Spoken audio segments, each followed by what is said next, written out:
कोई दरकार नहीं है इतना हजारों करोड़ रुपया इलेक्शन में खर्चा करने का। आप पैसा से अगर एमएलए खरीद कर सरकार को गिराना चाहते हो करो, आपका हाथ में तो सब कुछ है।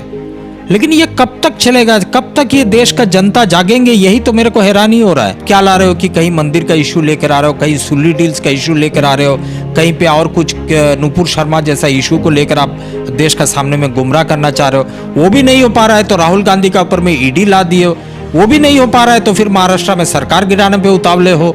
आप चाहते क्या हो, देश का सामने खुद ब खुद बोल दो। आप एक ऐसा पॉलिटिशियन खड़ा है बीजेपी और डिक्टेटरशिप के बीच में, वो सिर्फ राहुल गांधी है जो कि एक एक स्कीम का एनालिसिस कर रहे हैं बहुत बढ़िया तरीके से, और जो बोल रहे हैं वो लेकिन एक प्रोफेटिक वर्शन का हिसाब से निकल कर आ रहा है। जो उदाहरण आपको मिल रहा है 2-4-6 महीने बाद में मिल रहा है।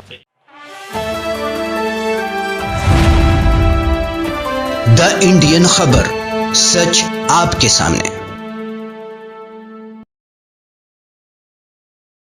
कोई दरकार नहीं है इतना हजारों करोड़ रुपया इलेक्शन में खर्चा करने का। आप पैसा से अगर एमएलए खरीद कर सरकार को गिराना चाहते हो करो, आपका हाथ में तो सब कुछ है।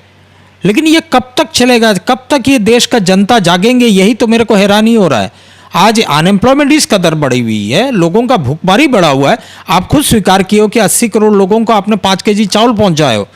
आज इस कदर क्यों हो गया? आज जब कांग्रेस थी 30 करोड़ लोगों को बिलो पॉवर्टी लाइन से अबव पॉवर्टी लाइन लाई, आपने तो 24 करोड़ लोगों का नौकरी खा गया।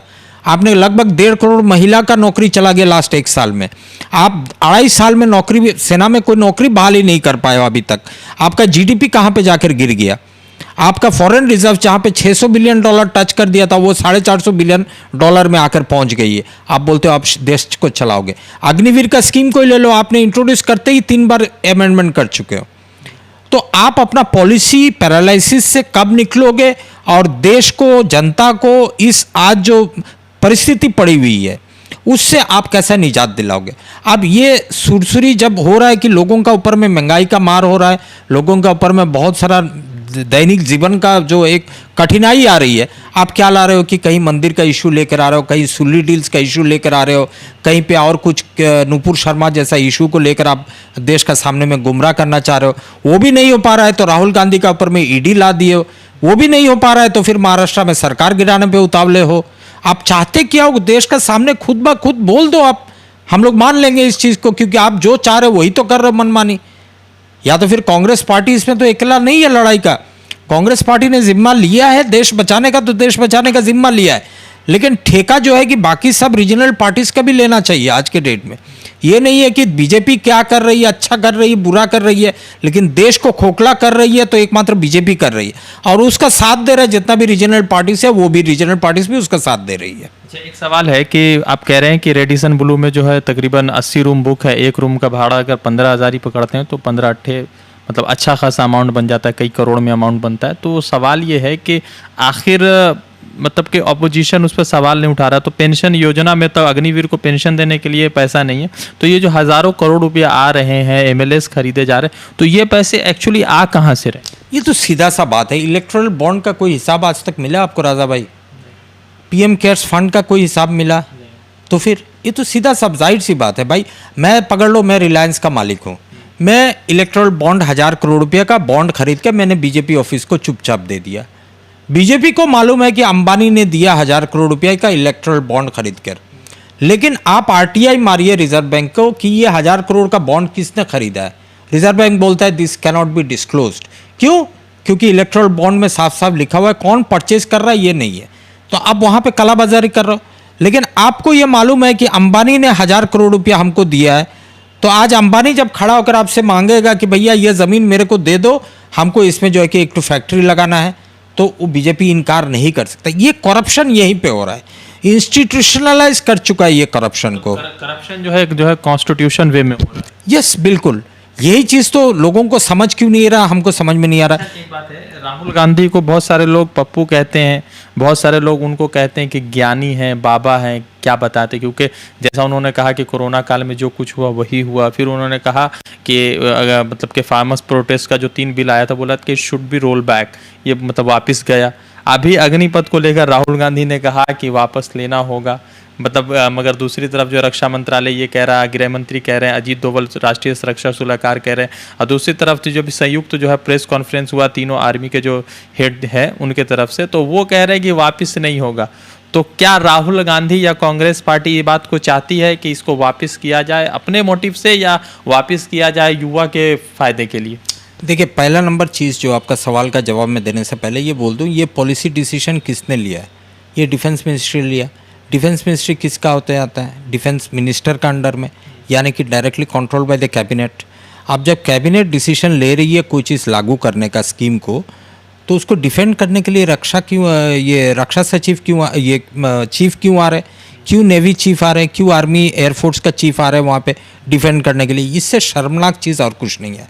क्यों हम लोग इसका विरोध कर रहे हैं? देखिए, आज जब पॉलिसी डिसीजन हुआ गवर्नमेंट का तरफ से, आज आप वही सर्विस चीफ्स लोग को जो आज तक कभी भी पॉलिटिक्स से दूर रहते थे, उनको आप लाकर डिफेंड करवाने के लिए लगा दिए वहाँ पे। आपके पास में इतना करेज नहीं है, इतना ताकत नहीं है कि अग्निवीर स्कीम का जो स्टेक होल्डर्स है उनको पहले कॉन्फिडेंस में लाकर आप बाजार में छोड़ते वो स्कीम, तो ज़्यादा एक्सेप्टेड होता। अरे कितना बड़ा हम लोगों ने इकोनॉमिक रिफॉर्म्स लाया 1991 में, एक भी शब्द उठा कहीं पे? कोई आलोचना नहीं। आज जो मोबाइल है, जो ये कैमरा है, ये कब कैसे हुआ? ये तो इकोनॉमिक लिबरलाइजेशन से टेक्नोलॉजी आया इंडिया में। लोग, इंडिया तरक्की करते गया। आज 30 साल में जिस हालत में आ गया इंडिया, ये विदाउट इकोनॉमिक लिबरलाइजेशन कभी पॉसिबल था? इंडिया में सबसे बड़ा इकोनॉमिक रिफॉर्म्स आया, एम्प्लॉयमेंट गारंटी स्कीम, मनरेगा का स्कीम किसने लाया था? यूपीए ने लाया था। तो इस तरह का एक भी स्कीम आप लाकर बोलो ये स्कीम में विरोध हुआ था यूपीए के टाइम में, शायद ही कोई स्कीम आपको मिलेगा। जिस स्कीम में राहुल गांधी को लगा कि नहीं ये स्कीम गलत है, उसका वो स्कीम पेपर को, वो प्रपोजल को उन्होंने प्रेस ट्रस्ट में, ये प्रेस क्लब में बैठकर फाड़ कर भी फेंका था। उसको मनमोहन जी ने उसको विड्रॉ करना पड़ा। तो राहुल गांधी वैसा एक व्यक्ति है जो ना तो बीजेपी का प्रपोजल्स या बीजेपी का जो स्कीम्स जिसमें लूपहोल्स है, जो देश के लिए घातक है, उसको अपोज कर रहे हैं। इवन यूपी के टाइम में भी जो बहुत सारे स्कीम्स थे जिसमें कि ये जनहित में नहीं था, उसको भी अपोज किए वो। तो ये कहना कि वो बाबा है और पप्पू है, लेकिन आज एक ऐसा पॉलिटिशियन खड़ा है बीजेपी और डिक्टेटरशिप के बीच में, वो सिर्फ राहुल गांधी है, जो कि एक एक स्कीम का एनालिसिस कर रहे हैं बहुत बढ़िया तरीके से, और जो बोल रहे हैं वो लेकिन एक प्रॉफिटिक वर्षन का हिसाब से निकल कर आ रहा है। जो उदाहरण आपको मिल रहा है 2-4-6 महीने बाद में मिल रहा है। एक आखिरी सवाल, अग्निवीर या अग्निपथ स्कीम वापस होगा, क्या लगता है आपको? देखिए, हम ये इस वक्त तो मैं नहीं बोल सकता हूँ कि वापस करेंगे कि नहीं करेंगे, लेकिन जो है कि मेरे को इतना मानना है कि हो सकता है अग्निवीर स्कीम में या अग्निपथ स्कीम में कुछ मेरिट्स हो, लेकिन बहुत badly designed and very badly implemented scheme है ये, नो डाउट अबाउट इट।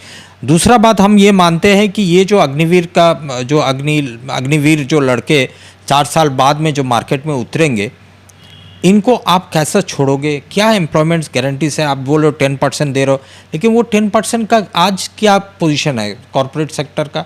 कितना परसेंट उन्होंने एक सर्विसमैन को उठा लिया? इसका तो कोई लिखा जोखा तो है नहीं। मेरे ख्याल से 6 या 7% एक सर्विसमैन एम्प्लॉयड है आज के डेट में प्राइवेट सेक्टर और गवर्नमेंट सेक्टर को मिलाकर। तो वो 10% कहाँ से लाओगे? एक तो इकोनॉमिक वीकर सेक्शन का 10% आप अभी तक नहीं दे पाए हो, 50% ऑलरेडी बाहर है सुप्रीम कोर्ट का, फिर और ये 10% आप लाओगे एक सर्विसमैन का कोटा में।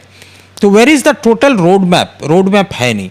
दूसरा चीज़ ये है कि ये जो तैयार होंगे अग्निवीर, जिनको आपने AK-47 चलाने के लिए ट्रेनिंग दोगे, फायर टू किल का ट्रेनिंग दोगे, उनको सोसाइटी में लाकर बेकार रास्ता में छोड़ दोगे, ये बाद में क्या बनेंगे ये तो ओनली ऊपर वाला ही बोल सकता है कि इनका भविष्य क्या होगा। मेरा मानना ये है कि ये आने वाले दिन में RSS का एक कैडर स्ट्रेंथ रेडी कर रहे हैं लोग, और कुछ नहीं है। तो लगातार जो है जिस तरह से अग्निवीर, अग्निपथ और उसके बाद राहुल गांधी के ऊपर जिस तरह से ईडी का शिकंजा चल रहा है, तो उसको लेकर लगातार बातचीत। और वैसे कमरू चौधरी जो अभी जो बाई इलेक्शन हुआ था पश्चिम बंगाल के बालीगंज विधानसभा में, तो बाबुल सुप्रियो के खिलाफ खड़े हुए थे और लोगों ने बहुत सारा वोट भी दिया था। देखते हैं कि वैसे ईडी का क्या रहता है, और पश्चिम बंगाल तो नहीं बल्कि जो है महाराष्ट्र के जो जिस तरह से सियासी उथल पुथल शुरू हो चुका है, तो उसको लेकर क्या अपडेट होगा। फिर जुड़ेंगे दूसरे अपडेट के साथ। धन्यवाद।